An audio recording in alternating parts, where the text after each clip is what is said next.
Hello viewers, আসসালামু আলাইকুম। আপনাদের সাথে আছি আমি ডাক্তার সাইমা আরিফ। অনেকে বলে স্কেলিং করলে দাঁতের ক্ষতি হয়, আসলে কি তাই?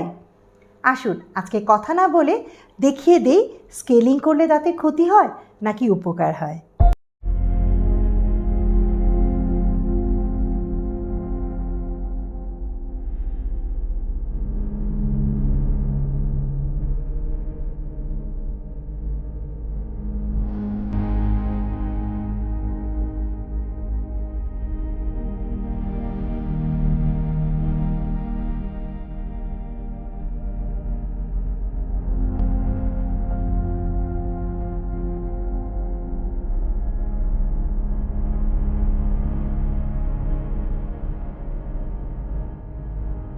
এই স্কেলিং কিন্তু করা হচ্ছে আল্ট্রাসনিক স্কেলার এবং পানির মাধ্যমে।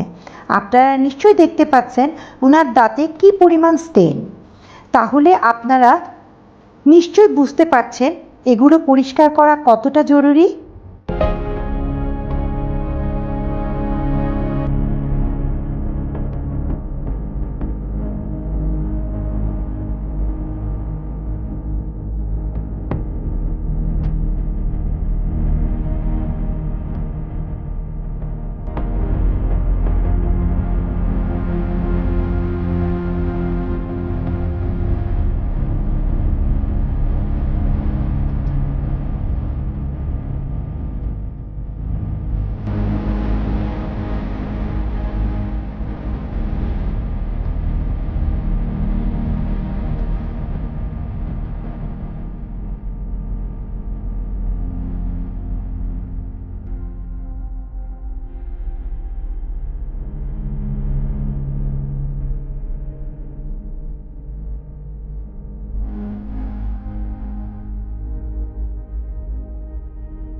সবশেষে বলতে চাই, স্কেলিং করলে দাঁতের তো ক্ষতি হয়ই না, বরং দাঁত ও মাড়ি সুস্থ থাকে। এজন্য 6 মাস পর পর আপনাদের অবশ্যই স্কেলিং করা উচিত। না হলে অন্তত বছরে একবার স্কেলিং অবশ্যই করবেন। একটা কথা মনে রাখবেন, দাঁত ও মাড়ি সুস্থ মানে কিন্তু আপনি সুস্থ। সবার সুস্থতা কামনা করে আল্লাহ হাফেজ।